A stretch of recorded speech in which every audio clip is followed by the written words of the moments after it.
Holy shit, let's do this. Branch 1. The Mabinogi of Poith. As I've been informed. Because Welsh is just the big fuck you language of Great Britain. The lower Great Britain. Like the real big fuck you language is, of course, Scottish Gaelic. And of course, the actual fuck you language of Indo-European is Irish Gaelic. Because fuck you. That's the Irish way. Pernary's. I think I'm. Yeah, whose parent is brother child? Okay.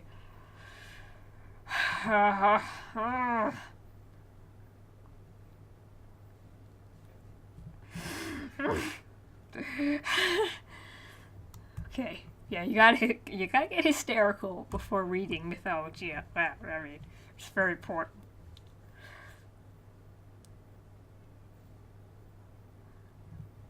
This is weirder than anything I've seen in Finnish. Can't we just call him Posty? I mean, oh god. Poi, poi, po, po, poi, poi, Porch is the king of Duffin, who holds court at Arbirth. I'm just gonna take it for granted that is pronounced Arbirth. At Glunkut, he saw a pack of dogs colored bright white with red ears. These pursued and killed a stag. He chased the dogs away, and on his own dogs feed on the stag. This was seen by Aaron. Let's just say it's Aaron, not Aaron or something. The king of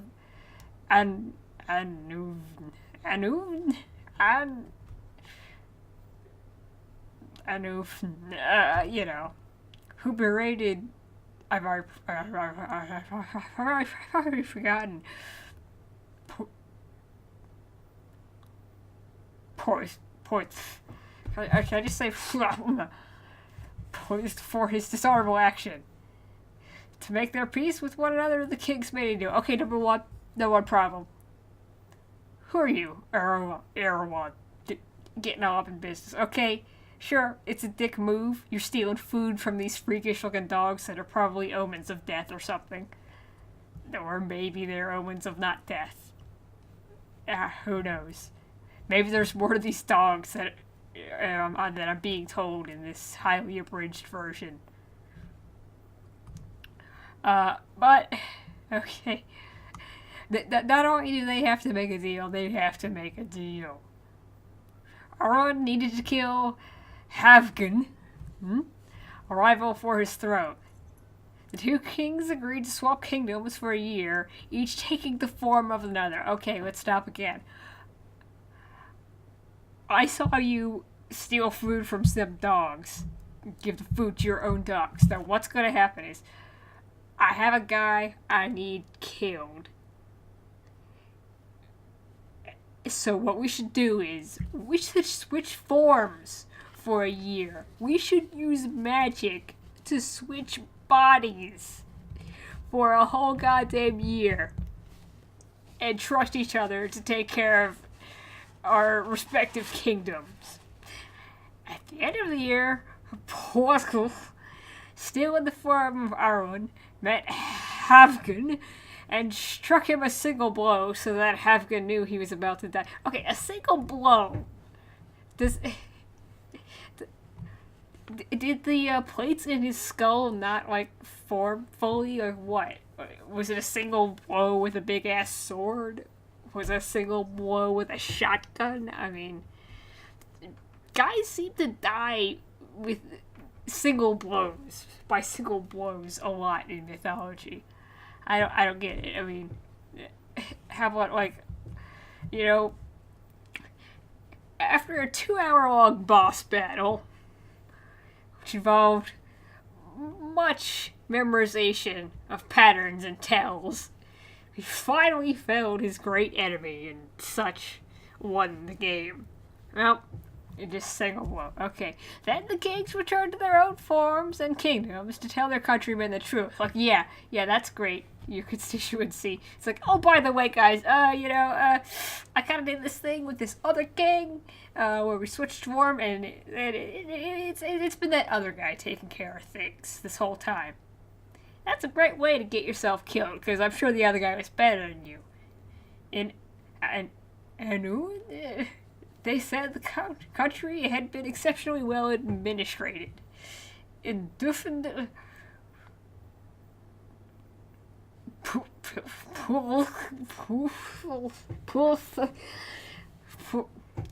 Llewellyn, I don't, David, I don't, fucking Welsh people, discovered that Erwin had not touched his wife, which I'm sure was very awkward for her when she thought that he was, her husband. It's like, no, honey, it was actually another guy the whole time. That's why he never got all up in your business. It's not because I don't find you attractive anymore, although, I mean, let's take a sip of Fentimans Cherry Tree Cola. I'm gonna need it for this. There are like 4 more pages left, by the way. Their pact had been well honored by both kings. The 2 kingdoms were merged, and Poole became the king of the resulting country. Apparently Arwen was fine with that. What did I tell you? Yeah.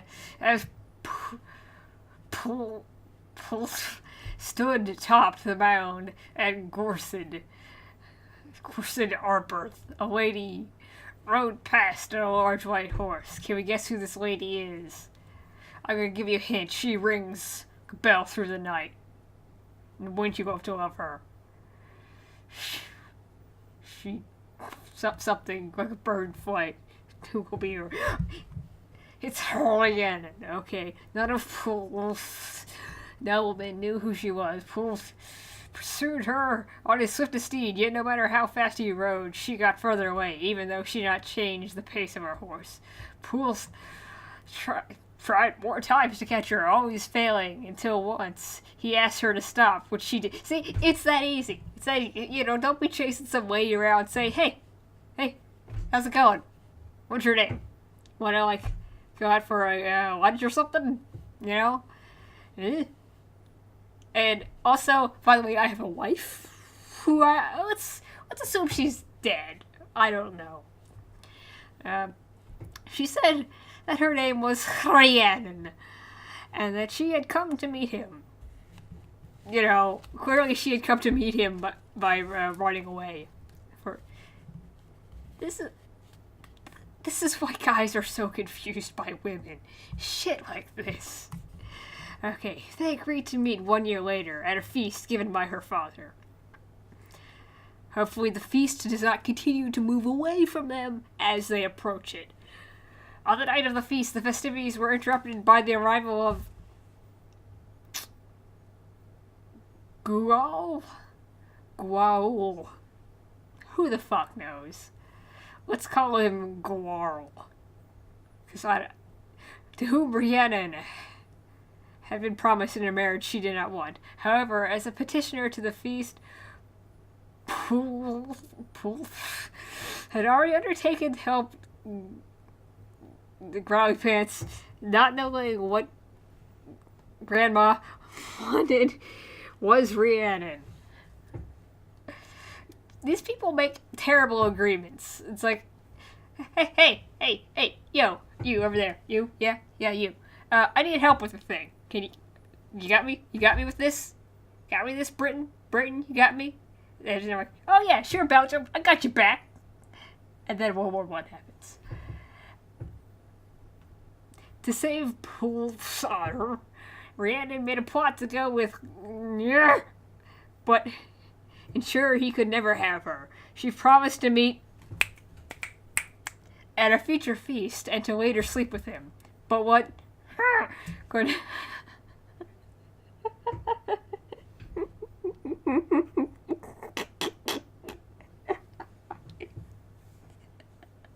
This is non-alcoholic, theoretically, but I get a feeling that all of their products are slightly alcoholic. Like, 0.01 alcohol level. It's the alcohol level basically is at an alpha 0.03. Okay, where the fuck was I? Okay, Rhiannon had made another arrangement with Poole, and for at that meeting would be Poole soldiers. He would be disguised as a beggar, carrying a small magic bag Rhiannon had given him. No word as to where that bag came from. Apparently, ancient Wales was just lousy with magic bags. Just the ancient world in general, magic bags popping up out of everywhere. And you buy something, it comes in a bag, you're done with whatever you're eating out of it. Boom, that bag, it's magic, it turns out. Who knows? Poole came to his feast in disguise and asked for food. As befit tradition, was generous to this unknown petitioner, but no matter how much food was put in the bag, it was never full. Poole explained that it could only be full if the food was pressed down by the feet of a nobleman. Growls should have known better, but what the fuck, stepped into the bag, whereupon Poole tied the neck and summoned his soldiers to detain everyone at the feast. 'Cause, whatever. Logic of olden days. They beat the bag with sticks until Kroll spewed delicious candies upon all the children, and thus the tradition of the piñata was born, not in Mexico, as some have led you to believe, but in ancient Wales. He was released from the bag, having given his guarantee never to take revenge. Poole and Rhiannon ruled as king and queen, never mind the previous queen. Maybe she liked Aaron better. Let's go. Yep! You thought this is gonna be the entire video. Poole was summoned by his nobleman to the Preseli Mountains. They made him undertake either to provide with an heir within a year, or to take a new wife. What the hell? What's your nobleman getting all up in your shit? You're king. That's how it works, isn't it? Noblemen are like, just always getting up in your shit. Less than a year later, Rhiannon gave birth to a boy, but she and her 6 maids fell asleep. What, were they drinking? Did someone leave the gas on? What the fuck? And the baby disappeared during the night. Fearing punishment, the 6 maids killed a dog. Oh man, I bet that's that dog, that saint dog who killed the wolf that tried to eat his master's baby, and then the master came back and killed him, thinking he killed the baby, but then the baby was okay. And then he buried the dog, and then the dog was made a saint and then something. I bet that's what happened. I bet there's some intersection here. Okay.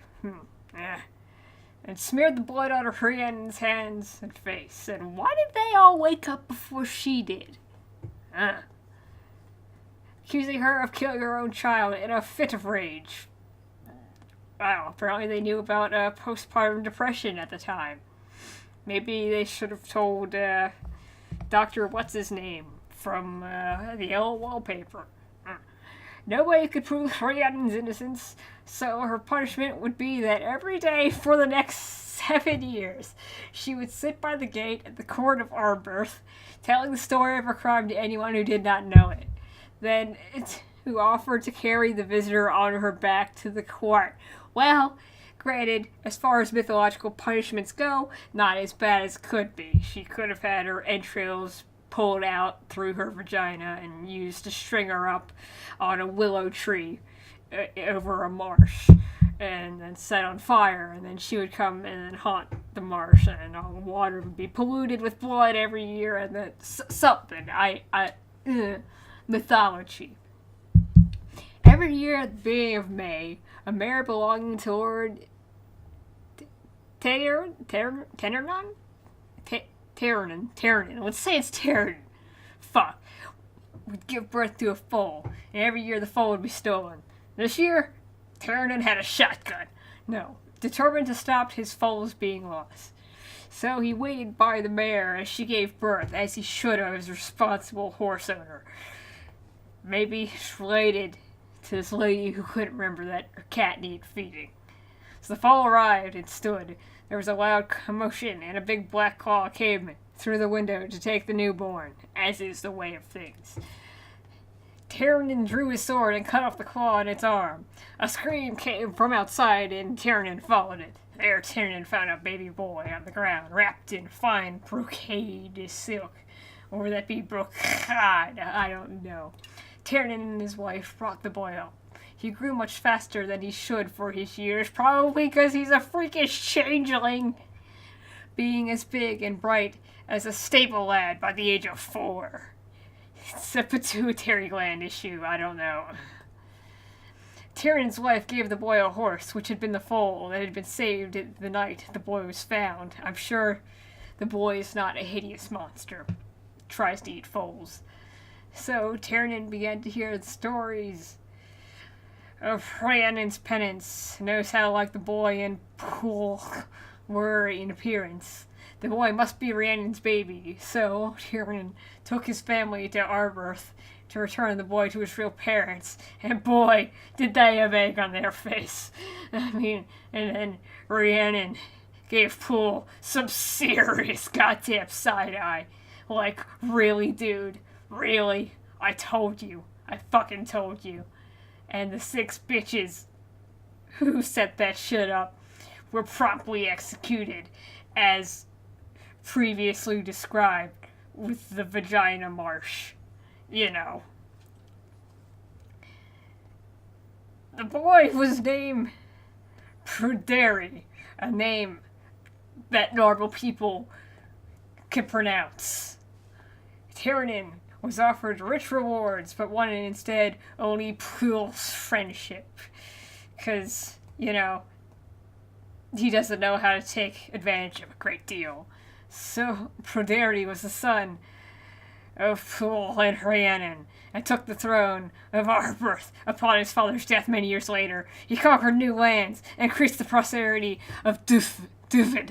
He took a wife, Kigva, who herself was the daughter of a noble family. Oh God! I didn't realize it kept going. It kept going!